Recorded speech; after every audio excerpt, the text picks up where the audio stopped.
guys, first take, welcome back to ZFK Talks, and I want to tell you why you should clean your car. I'm here at Blue Mountain Resort in Collingwood. Today is my birthday. Get this thing off. Yeah, this is day 4. It's been like a marathon. I've been at it the last 3 days, 8 to 10 hours a day, full send. Today I took it easy, maybe got like 5 or so, maybe 6 hours in. Nonetheless, my body is defeated, I'm exhausted, and I have to drive 3.5 hours back to Niagara Falls today. I was up here by myself on Friday, had 2 of my good buddies come up Saturday. One of them went home Sunday morning, the other one skied all day, and then today's my last day. You know, I got a season's pass, so I'm gonna make sure I use it up while I can. So yeah, I was thinking the other day, I have a Honda Civic 2019. This is my 3rd winter with the car. And the first winter, I got it cleaned every 2 weeks, car wash, to protect the underside from rust. Last year with COVID, money was a little bit more tight, so I ended up getting the car washed maybe 2 or 3 times. This winter, I had not done it at all, and in the summertime when I had some money, I spent about $100, got a bunch of car washes, and pretty much made sure that I'd be set to ensure that I'm keeping my car rust-free and healthy. So yeah, I was right before this trip, about a week before, I was thinking, you know, I got to take better care of my car. I better go get it washed. I got these washes paid for, so you know, why not go get it done? I go get it done. And really my thought was, I'm thinking about taking care of my car, and this lockdown hasn't been the best to me. Why am I gonna clean my car and make sure that it's in tip-top shape and overall good health when there's been times when I don't even take care of myself? Ooh, that was deep. Yeah, clean your car and apply that to yourself. Healthy mind, body, and soul, right? Do what you got to do. As an adult, it becomes an essential life skill and part of responsible adulting to ensure that you are maintaining good self-care. So what brought me to that thought really was with the lockdown. It wasn't so great this time. The first time I was all for it, we didn't know how dangerous this virus was. And now we know that really lockdowns cause more harm than they do good. And you know, it hurts the middle class and small businesses while big conglomerates get to thrive and continue to run their businesses as usual. With the lockdown, I was pretty much in the best shape I've been in 5 years leading up to the lockdown. I think the gym was really what did me in. The fact that that was taken away. I was the person I wanted to be in the fall when working out almost 6-7 days a week usually. And it was a day and night difference mentally and physically. With that said, that kind of crushed me. And I usually do get winter blues. I'm someone that's been fortunate enough to never deal with any mental health issues. But with that said, I actually had my first depressive episode ever. Hopefully the last. And the reason being was no gym, lack of vitamin D. I wasn't really going out during the day. I was on a wacky sleep schedule, and that's because this lockdown, what was different than last time was I was still busy for work. This time no work has come in. It's just been pre-existing projects that I've been busy with editing. So really, if I like to work at nighttime, that means that I'm working late into the night, staying up until insane hours like 4 to 8 a.m. And then I sleep through the day. And really the only exercise I've been getting consistently every day is I go for a walk. But it's usually at nighttime because it's more peaceful. So yeah, it doesn't really help with the whole vitamin D and getting outdoors and the exercise if it's at nighttime so much. And you know, I've been loafing a bit more. Being stuck at home in the same setting all the time really wasn't that great. And I can't really say that I per se had a depressive episode, but what I did experience was almost like for a week-long period, I got deep into this feeling of like helplessness and lack of purpose, because I wasn't getting up and going and doing the shoots and maintaining busy like I always have been. So yeah, basically I just felt numb to life and kind of helpless. And if I'm a mentally sound person that's never had these issues, I can only imagine what lockdown does to people that are already battling their own mental health battles. So yeah, you know what? I pretty much just used my support system, my parents, and told them everything going on in my life. Just clear as mud, told them everything. And soon after that, this cloud of misery kind of lifted, and I've been doing a lot better. And luckily we're out of lockdown. So first thing I did was I booked myself some hotels, and I came up here and said, let's go. I've been dying to come back up, and I think this is just what I needed. It's been a strenuous 4 days, and my body has just been crying out for that exercise, and I feel a lot better than I did a few weeks ago when I was a little bit down bad in January. So yeah, take care of yourself. I wanted to talk about a couple strategies to self-care. Self-care is not really something I thought about much when I was younger, and even leading up to this, and now it's more important than ever after what I experienced.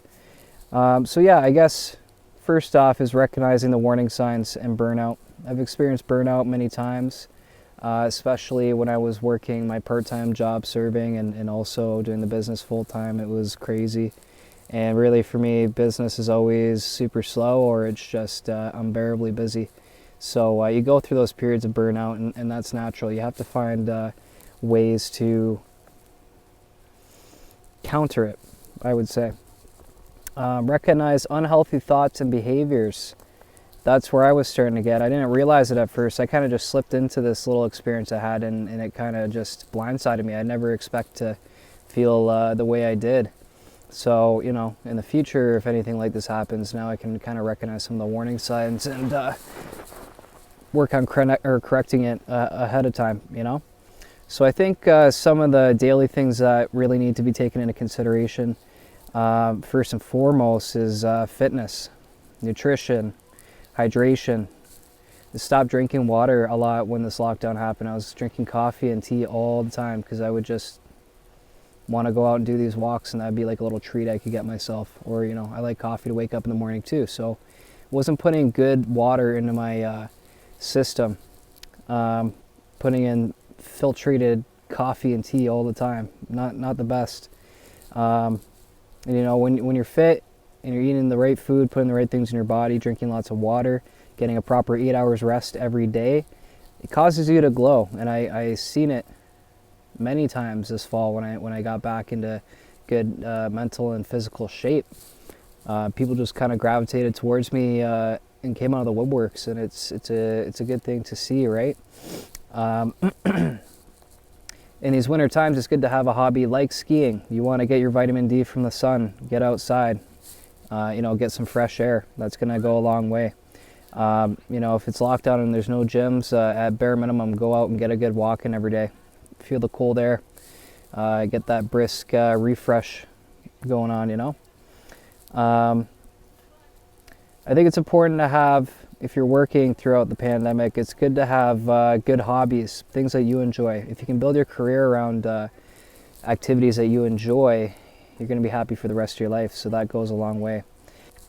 You want to take action with that in terms of career and just overall setting of the people you're around. Cut off negative people and people that leech your energy.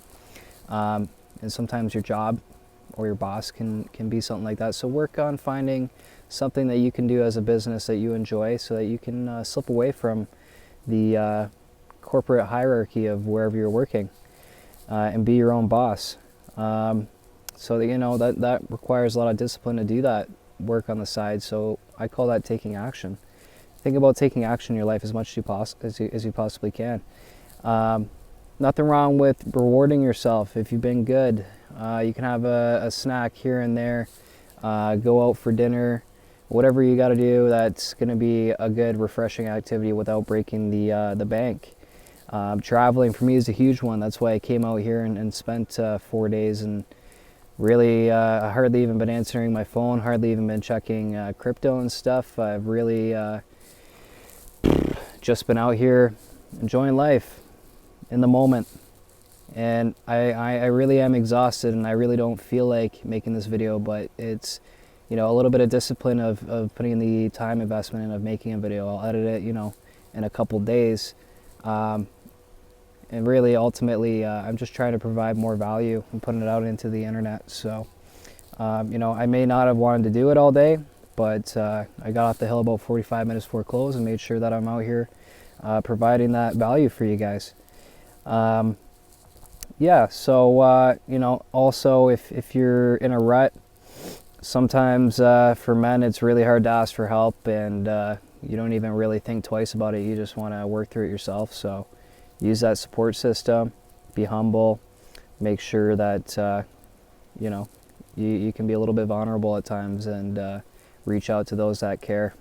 It'll go a long way. And, you know, sometimes people don't even bother. They think people don't care, but people usually do care if you're picking the right ones, you know. We'll have, you know, parents or someone that's going to get us through tough times. I guess one of the other big ones, maybe to close out, we're going to make this a quick video, is mindset and attitude is huge. Maintaining your own frame of happiness and not letting people disturb that, and maintaining that strong frame, like I said, and flipping negatives to positives left and right whenever you can, you become unstoppable. So, you know, don't let people with different opinions bother you, or people that are trying to drag you down their negative, into their negativity, you know. I like to think of it almost like in terms of the UFC octagon. If you've ever watched fights, you see at the beginning of the fight, before people get in the ring, they get their pat down, they get their gloves put on, and what they do is they take handfuls of Vaseline and they wipe it across their cheeks. And for a long time I didn't know why that was, but it's actually so that the gloves slip off as they're getting punched in the face. It allows it so that their skin doesn't get torn up as much. So if you can have Vaseline on your face in terms of the way you're going to interact with people, and you know, you roll with the punches and let negativity and things that don't go your way slide off you like you have Vaseline on you, that's going to go a long way. You're going to be able to maintain a strong positive frame at all times and not allow things to bring you to a negative headspace or bother you. So yeah, you know, I always got the notes, got my sticky pads as always, nice vibrant colors. I find that helps your brain kind of intake the information better when it's got nice warm colors and whatnot. I don't really think there's anything else here I wanted to add. This is a shorter video than even I anticipated, and it's going to be a long drive home for the next 3 hours. So don't forget, clean your car and clean yourself too. But mental health is big, and it's healthy, mind, body, soul. So make sure you take some time to self-care. Go on a trip if you have to, and escape reality for a bit, whatever you got to do. Guys, this is another episode of ZFK Talks. Thank you so much, and I am 24 today. Wow. Guy is getting old. I know it's not old, but feels like it. All the best, guys, and we'll see you in the next one. Peace.